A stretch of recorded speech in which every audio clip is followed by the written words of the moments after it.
Picture this. A teenager who probably still had a curfew is apparently flying a Boeing 707. Wild, right? Now, same kid, different hat. Or rather, stethoscope, playing chief resident pediatrician. And for an encore, arguing cases as a state prosecutor. All before he could legally buy a beer. This isn't just a movie pitch, though Hollywood did bite. This is the claimed life of Frank Abagnale Jr., a young dude who supposedly scammed his way through millions and bamboozled experts like it was a school project. Then, plot twist, he allegedly becomes a star player for the FBI. So was he a genius con man or just a genius at spinning a yarn? His life story, as seen in Catch Me If You Can, painted him as the ultimate shapeshifter. A teen con artist supposedly acing high-stakes jobs, leaving a trail of IOUs and bewildered faces worldwide. Then the head spinner, from fugitive to FBI fraud guru. But Frank's legend is as tricky as his alleged schemes. Today we're untangling this tale, separating the wow from the wait a minute. So how did young Frank allegedly stumble into the con game? The classic origin story points to his parents' divorce. Tough times, sure, but for Frank, it was supposedly like discovering a superpower for, well, fraud. He allegedly started small, charming gas station attendants into giving him cash for returned tires bought on his dad's credit card. Smooth, if a bit naughty. These early dabblings in check fraud apparently set the stage for a legendary career. He supposedly learned that if you look the part, people just don't ask. The claim? He juggled bank accounts, wrote checks with more optimism than funds, and surfed the float like a pro. Abagnale said that between 16 and 21, he cashed over $2.5 million in bad checks across 26 countries. He even printed his own fakes because the 1960s banking system was apparently asleep at the wheel. His 1980 autobiography painted him as a charming rogue, always one step ahead. The book and later Spielberg's movie practically canonized him. But, as we'll see, some nosy journalists have recently suggested his youthful capers might have been less Hollywood blockbuster and more, still fraud, just maybe not that epic. The real juicy stuff in the Abagnale legend, his supposed costume changes. Most famously, Pan Am pilot. Frank claimed he faked an FAA license, snagged a uniform, probably looked snappy, and then deadheaded, aka hitched rides in cockpits on over 250 flights. 1,000,000 miles, free room and board, courtesy of Pan Am. He even said he occasionally flew the plane, hopefully with someone who actually knew how.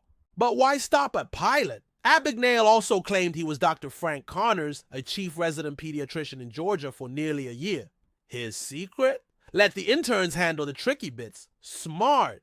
Then there was his alleged gig as a Louisiana assistant attorney general, faking a Harvard transcript and eventually passing the bar. Oh, and he also supposedly taught sociology at BYU. Busy guy. These are the tales that built the myth. But here's where the record scratches. Thanks to Alan C. Logan's 2020 book, The Greatest Hoax on Earth. Logan's digging suggests many of these grand impersonations were either wildly inflated or, didn't happen. Records apparently show Frank was in jail when he claimed to be moonlighting as a doctor or lawyer. So while he was definitely conning, the scale of these professional dress-ups is now seriously up for debate. Whether he was a flying doctor-lawyer or a more grounded forger, Frank definitely got the cops' attention. His check-cashing world tour, as he tells it, hit 26 countries. The image? A suave young dude, always on the move, living it up. But the party usually ends. At 21 in 1969, Frank's globetrotting ended in Montpellier, France, thanks to a wanted poster. He then sampled the delights of Perpignan's prison. Spoiler, not delightful. After France, Sweden had a go. Then it was back to the US for a 12-year sentence. And here's another legendary bit. His supposed escape from an Atlanta federal penitentiary. He allegedly tricked guards into thinking he was an undercover prison inspector and just waltzed out. Sounds amazing, right?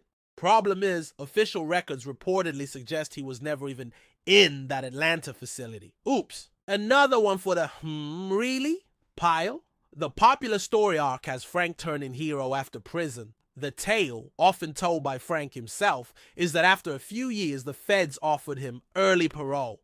The catch? helped the FBI catch other bad guys, sharing his unique insights into forgery. It's the ultimate poacher turned gamekeeper narrative, but like a cheap suit, this story is showing some threads.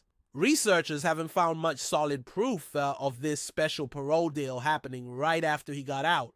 He was paroled, sure, but the instant FBI consultant angle is widely disputed. His long association with the FBI as a lecturer and consultant did happen, but it reportedly started later, after he'd already settled into the private sector. Those tales of undercover missions for the FBI director. Yeah, former agents and researchers are giving those the side eye. Frank himself has admitted some parts of his autobiography were over-dramatized or exaggerated, which is like saying a hurricane is a bit breezy.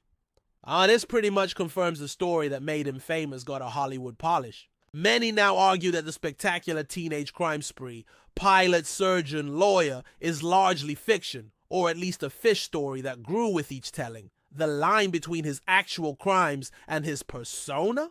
Blurrier than cheap eyeglasses. Frank Abagnale's story is a head-scratcher. Which of his supposed early escapades blows your mind the most or makes you snort with disbelief?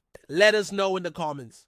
Despite all the squabbling over his early cons, one thing is mostly solid. Frank Abagnale Jr.'s long, legitimate career as a security consultant, which did include working with the FBI. After prison in the mid-70s and trying a few normal person jobs, imagine that adjustment. Abagnale started using his past in a new way. He began lecturing banks on how he'd borrowed from them and how they could stop the next guy. This evolved into a respectable career. For over 4 decades, Abagnale has indeed consulted and lectured for the FBI, particularly at Quantico. He shared insights on fraud, swindling, and cybercrime. His experienced perspective, however embellished that experience might be, was seen as valuable. You know, takes one to know one. In 1981, he started Abagnale and Associates, advising financial institutions and big companies on fraud prevention. He designed secure checks and became a popular public speaker on identity theft and financial crime. He also wrote more books,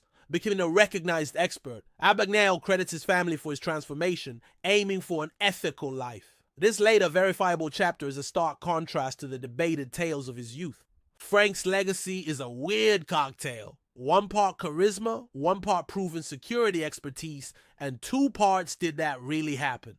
The Catch Me If You Can book and movie cemented his image as a charming anti-hero, a boy genius who fooled the system. This definitely made people more aware of fraud, even if the story had more spice than a Vindaloo.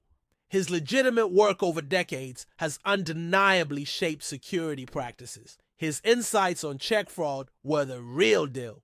He became, in the public eye at least, proof that a leopard can change its spots, or at least get a job advising the zoo on leopard security. However, the work of journalists like Alan C. Logan means we have to give his early story the critical once-over. His check forgery was real. He did jail time. But the Pan Am pilot flying millions of miles, the surgeon, the lawyer, mostly unbacked by evidence and probably massive exaggerations. That romantic FBI deal right out of prison. Also looking shaky. What is documented is his later legitimate role as an FBI lecturer.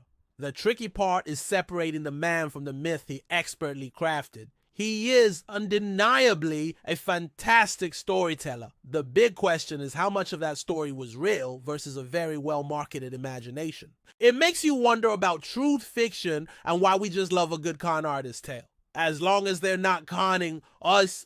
Frank's life story is a theme park ride, thrilling highs, dramatic drops, and a surprisingly respectable exit through the gift shop. From the legendary teenage trickster who supposedly impersonated his way into our hearts, to a legit security consultant teaching the FBI, his journey is, well, a lot. While investigations suggest many of his famous early capers were more tall tale than true story, his later work in fraud prevention is well documented. He successfully flipped the script from convicted felon to sought-after expert. So who is Frank Abagnale Jr.? The world's greatest reformed con man, or a master storyteller who spun a more ordinary criminal youth into gold, then built a genuinely impactful career? Maybe the truth is somewhere in that fascinating, frustrating middle. His story is a brilliant reminder of our love for a good narrative, the messy path to redemption, and why it's always smart to ask, but is it true? The astonishing Frank Abagnale story will keep us talking and arguing for a long time. If this dive into Frank Abagnale's baffling world got your gears turning, smash that like button, subscribe for more mind-bending true stories, and ding that notification bell so you don't miss our next caper.